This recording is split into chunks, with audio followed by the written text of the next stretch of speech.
and said it completely wrong, but that book is translated from Polish. This one I did enjoy, but I don't think I'm going to do a review on it just yet. I want to do a review when I have the physical book and I can actually like mark what's the past and what's the present, because it was a little confusing not being able to mark it, because I read it with the Kindle book. I have the Kindle book, and it just got a little confusing trying to follow it with the audiobook and not being able to mark what he's recalling, or the stories that he's telling, and what's actually happening now. So that one will probably be a while off for a review. The second subject on the list was arithmancy. And to get an acceptable in arithmancy, you'd read a book of at least 300 pages. For that one, I picked the first book in the Septimus Heap series, which is called Magic.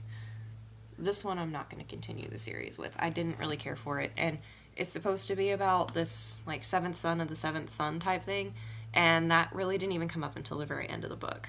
It was mostly about a princess.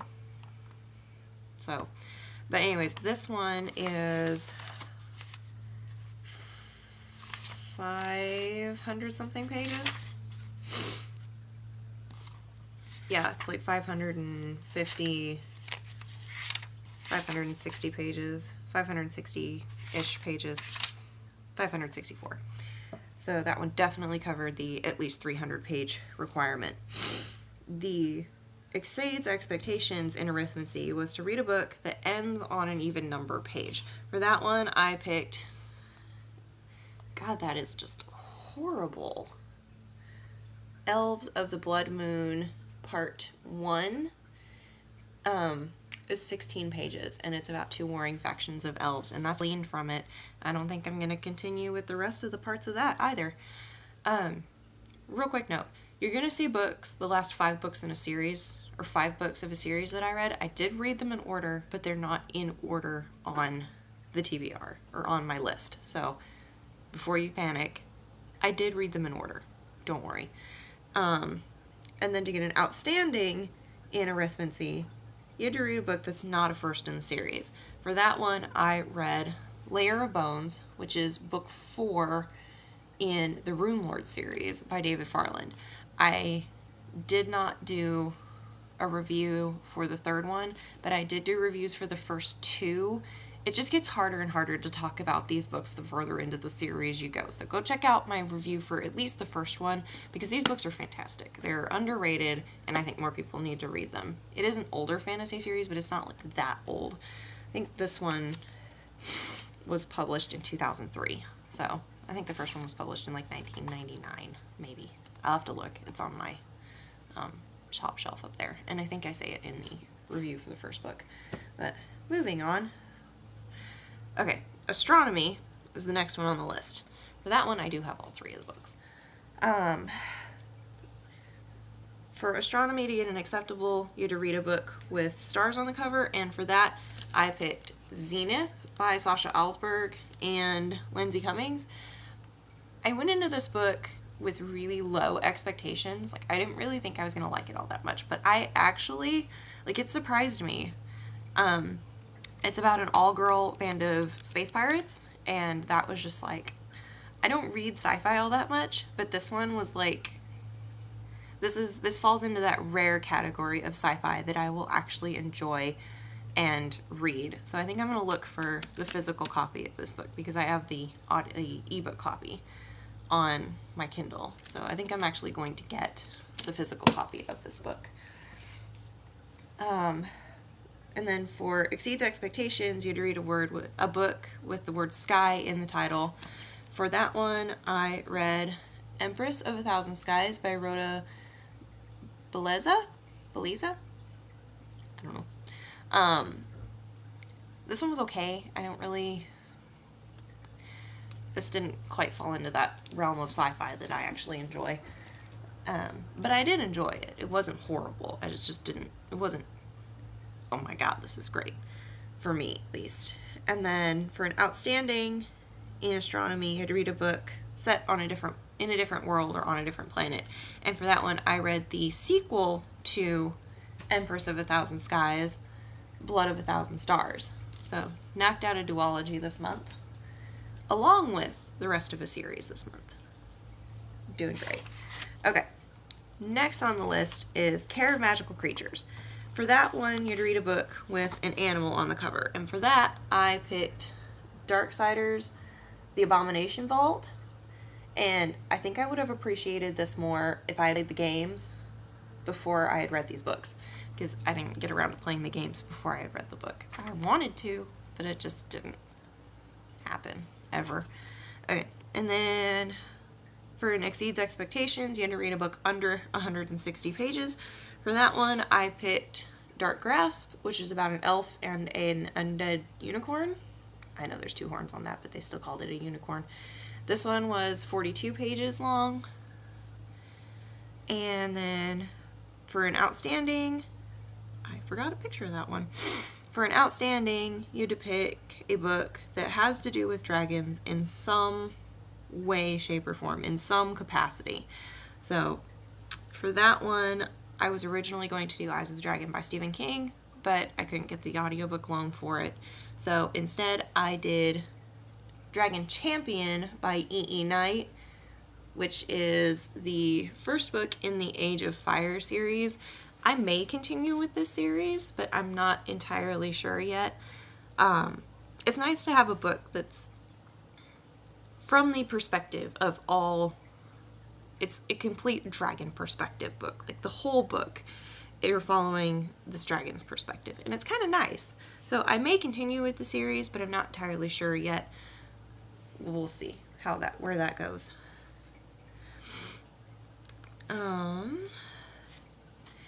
Next on the list was Charms. To get an acceptable in Charms, you had to read a book with magic in it. For that one, I picked Sons of the Oak, which is the 5th book in the Rune Lord series. Again, it's hard to talk about these when you get this deep into the series, so. The only thing I will say is that I thought the 4th book, when I read it, was a great cutoff point if you're not fully committed to the 8 or 9 books that are in the series. But then I read the 5th book and I was like, maybe not. Because as you read the 5th book, you get a lot more background information on what is still going on and what is still out there for the latter half of the series. That's all I'm going to say. And then for Exceeds Expectations, you had to read a book with a cover that charmed you. For this one, I picked Flame in the Mist by Renee Ahdieh, and the story for me didn't quite live up to this just beautiful, amazing, adorable cover. Like, I love this cover, but that's not, like, I don't think I'm going to. I may borrow the 2nd book in this series from Overdrive, but I don't think I'm going to. I don't know. It's not a high priority for me. I liked it, but it wasn't like, oh my god, I have to have the 2nd book right now type thing. So. And then for an Outstanding in Charms, you had to read a book that you thought would leave a mark. For that one, I picked a collection of short stories called Then I Died by Brittany Seguin. And really, it's just a bunch of short ghost stories, and people die at the end of all of them, and it's just kind of, I thought maybe it would be something more about suicide or something like that, but it really wasn't. It wasn't something to write home about. Also, I'll put it that way. Okay, Defense Against the Dark Arts. For an acceptable in Defense Against the Dark Arts, you had to read a book that is the last in the series, or the last published work in a series. For that one, I picked God's Grave by Jay Kristoff. I read Nevernight back in, I think, April or May, and I did a review for it. I do plan on doing a review for this one because I tabbed it, and there's quite a few quotes in here that I found that I really liked. One of them is "The heavens grant us only one life, but through books we live 1,000." I love that. But I will do. This one is one that I will probably do an individual review for here shortly. So, anyways, God's Grave by J. Kristoff. For Exceeded Expectations in Defense Against the Dark Arts, you had to read a foiled book, and for this one, I kicked off a reread of a series for myself, and I picked up The Wheel of Time, Book 1, The Eye of the World by Robert Jordan. This is a fantastic, fantastic book series, and I read this originally before I had started BookTube, so I do plan on going back, and if not individual book reviews, I will probably do a series review for this book, or for this series, because this series is 14 books long, plus the prequel book. So it's kind of hard, especially later down the road, to give in-depth reviews without giving spoilers.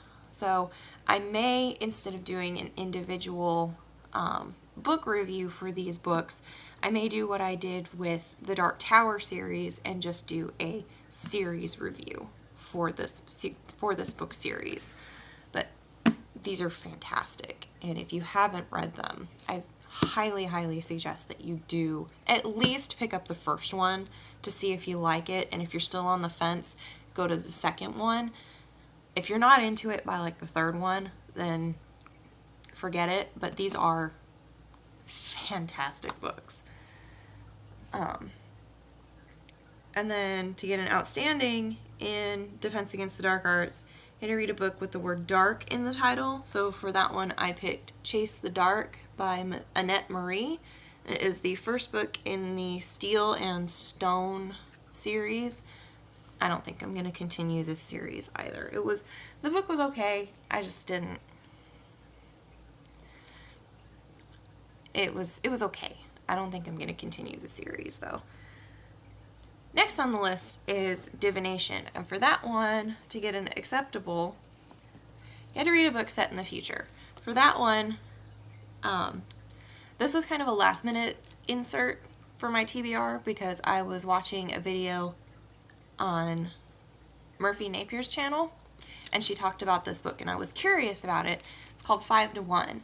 It is a dystopian set in the future in India where there are 5 boys to every 1 girl, and the boys actually have to, like, not quite Hunger Games intensity compete for this girl, but they have to compete for this girl to earn the rights to marry her, and if they don't win these competitions, then they basically go to defending the country that they live in, or I guess it's a country, but it's really just a big city, I guess, that they live in.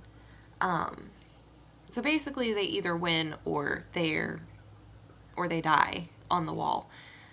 It was quite interesting, to be perfectly honest. I did like that half of it was written in verse. Like, all of the girls' perspectives were written in verse, and all of the boys' perspective was written just in regular formatting. So I did enjoy it. I did find this one quite interesting. For Exceeds Expectations in Divination, you had to read a book under 200 pages. For that one, I reread The Bad Beginning by Lemony Snicket. I had the first 5 of these when I was younger, and I can't find them anymore, so I want to get them and reread them and just kind of reminisce. That one was a full cast audiobook.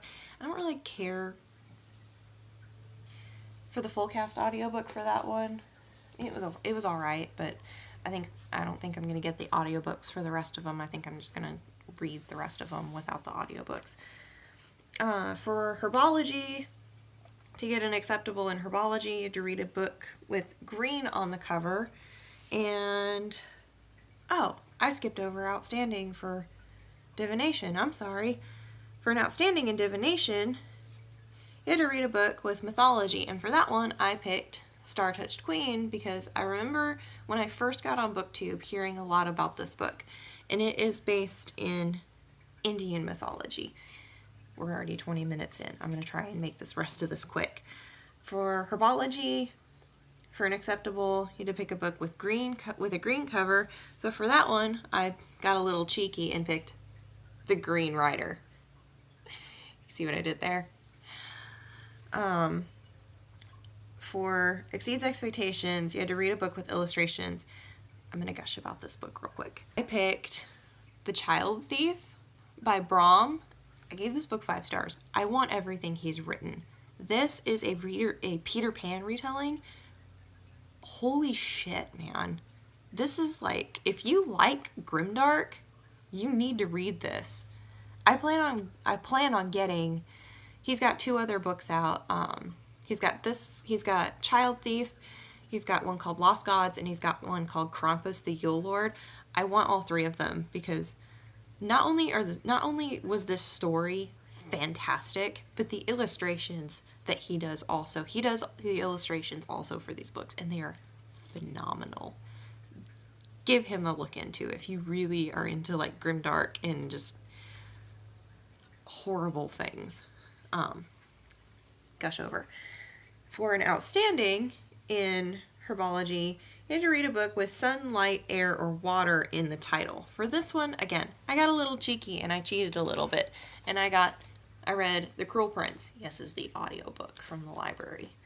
And it is the first book in the Folk of the Air series. So I did cheat just a teensy tiny bit, but it works.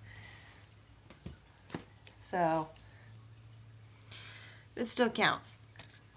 Okay, and then History of Magic, to get an acceptable, you had to read a book that would fit into the Hogwarts library. So for that one, I picked this one because it's printed kind of old and vintagey, and it looks like it would really fit in look-wise with the Hogwarts library. That is Widow of the South by Robert Hicks.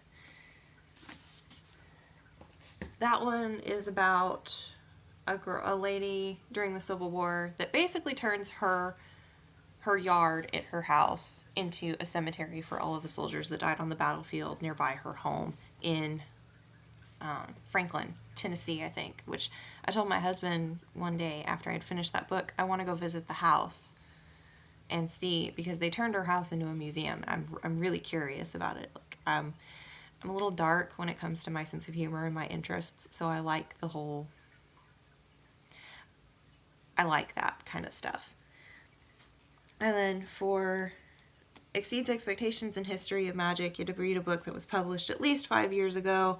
So for that one, I picked Kingdom's Dawn, which is the first book in the Kingdom Chronicles by Chuck Black. Not continuing the series. Was not a fan of the audiobook at all. The sound effects and the music sometimes drowned out the narrator so that you couldn't understand what he was saying, and it was just, there were no explanations of what some of these monsters looked like, and that you used the same sound effects for both instances when a monster came up, and it was just, no, I'm not continuing with that one at all. And then for Outstanding in History of Magic, I had to read a book of at least 400 pages, and for that one I read Chaos Bound, which is the 8th book in the Rune Lord series, and it is 425 pages long. Okay. We're almost there, guys. I got 3 subjects left. So we're almost there, I promise. Okay. So, Muggle Studies. This was the one that was like lowest on my priority list right here. For acceptable in Muggle Studies, you had to read a book by a favorite author. And this author became my favorite after me just reading or listening to one of his books on audiobook, because he's a phenomenal writer and he's a phenomenal audiobook narrator because he narrates his own audiobooks most of the time. Sadly, he didn't narrate this one, but I did like it still because it was a full cast, and I picked The Graveyard Book by Neil Gaiman. Neil Gaiman's just awesome, and I love his books. Like, I want all of his books. Anyways, this is about a boy that is raised in a graveyard by ghosts after a jack of all trades. I don't know if that's a spoiler or not. After his parents and his sister are murdered, and somehow he ends up he's like a year old at this point when his parents are murdered, and so he just kind of wanders out of the house and into the graveyard and gets taken in by the ghosts in the graveyard and raised by the ghosts in the graveyard. So, I mean, it was funny and it was interesting. I think I do prefer him narrating his audiobooks, though. I think that was about the only dink I had off of this book, was that I really wish he would have at least done the narrator voice for this audiobook. I mean, keep the full cast thing. The full cast thing was freaking funny. Some of these ghosts get sassy, and it was nice to have that thrown in there. But I think it would have been nice if he would have narrated the narrator, or read the narrator parts of this book. For an exceeds expectations in Muggle Studies, you had to read a biography. For this one, I was just kind of browsing through Overdrive, trying to find one that looked interesting. And I found one.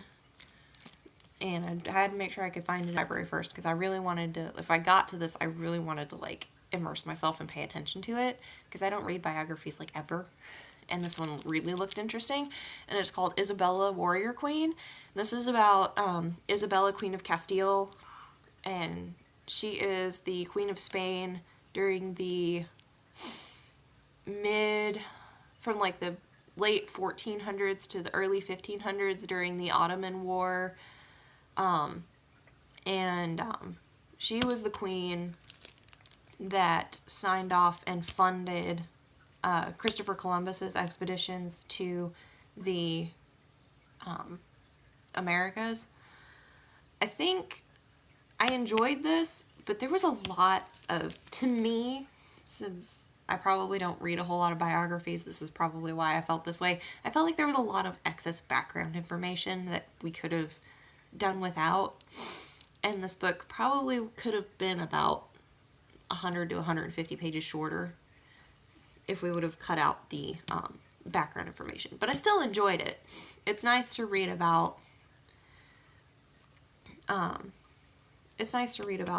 women in power sometimes, because most of the time the men, especially back then, most of the time the men get the credit for everything, but she deserves the credit for everything she did, because it compares her husband. There's actually a specific section called After Isabella in this book, and it talks about her husband, because it was like, well, didn't Ferdinand do all of this stuff? And then it compares how he ruled while she was alive and Spain prospered and things were great, and then how he ruled after she died and everything just went down the toilet and spiraled out of control and things were horrible. So I think that's kind of funny that the debate was put in this book. And then for an outstanding in Muggle Studies, you had to read a retelling.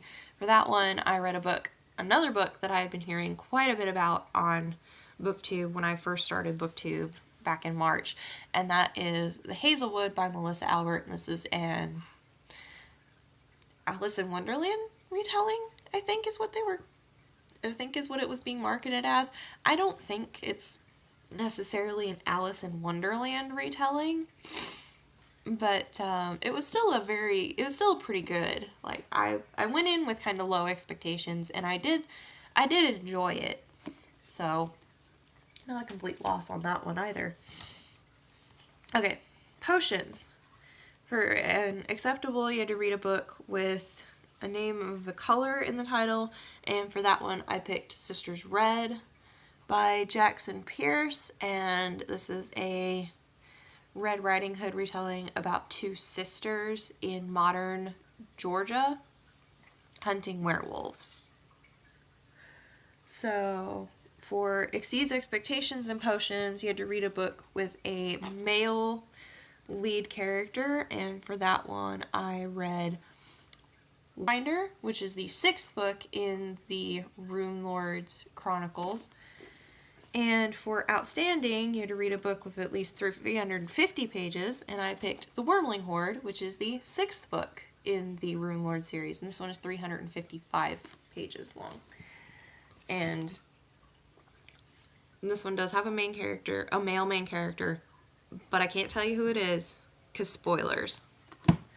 So, yeah. And then last one, I promise you guys, last one. Transfiguration. I forgot a picture of that one too. Anyways, Transfiguration. For acceptable in Transfiguration, you had to read a book with gray cover, or gray on the cover. For that one, this one I kind of started at the very end of July, so I finished it. Like, this was one of the first books I actually finished this month, and I do plan on doing an individual review for this one, and it is The Poppy War by R.F. Kuang. I've been wanting this book since I started reading it. It is amazing. Like, another grimdark recommendation, because this book gets brutal. Like, there's one point at the very beginning of the book where they're riding the Rin and her teacher from the town she's from are riding through the big city where the school that she applied for or tested into is at, and this guy runs over a kid with his horse cart, and he turns around to run the kid over again, and when the girl tries to jump out of the cart to save the kid, her teacher holds her back and says, if you're going to run someone over here, you need to make sure they're dead, because if they're not, you have to pay disability fines for them the rest of their life, but if they're dead, you only have to pay the funeral cost for them once. It's like, oh my god, this is so harsh. And then just the stuff that happens later on in the book, I can't talk about it because spoilers, but I plan on doing a review for this one because it was so good, and I need the next book now. Like, I think this is supposed to be a trilogy, but I'm not entirely sure. But I need more of this. Like, I need it desperately. And then for Exceeds Expectations in Transfiguration, you had to read a book by an author that was new to you. 99% of this TBR has been new to me authors. So I went on but you couldn't double up on anything. That's why there's so many books. So I went through my Kindle and I found Crack in the Glass by Jonathan Carter, and it's a short story about this haunted TV show type thing, and the girl does a dare and gets possessed, and not much depth. It was like 11 pages, so, but it's whatever. And then finally, to get an outstanding in Transfiguration, you had to read a book set in a kingdom or has to do with royals. And for that one, I read Frostblood by Ellie Blake. I've had this on my Kindle for a little bit, and I thought, why not? Why not give it a shot? I do think I'm going to continue on with this series, but I don't think I'm going to do individual reviews for the books. I may do, again, another series review for these books. We'll see. A lot of these review things also depend on what happens in the next couple months. I'll do an update video for that here shortly. But a lot's been going on in the last month. That's part of why I haven't posted a lot of videos. So I haven't posted anything in the last month or so. So a lot's been going on. I'm sorry I haven't really been present, guys. But anyways, I know this video was long. Thanks for sticking around if you did. Definitely, if any of these sound interesting to you guys, definitely go and check them out on Goodreads and NEWTS shelf. But if you go to my Goodreads and go to my read shelf, you can see like what I rated these books, and some of them I did do reviews for on Goodreads. So if you want to know my thoughts, more of my thoughts on some of these books, or what I rated these books, definitely hop over to my Goodreads Red Shelf and check that out, and I will see you guys soon with another video.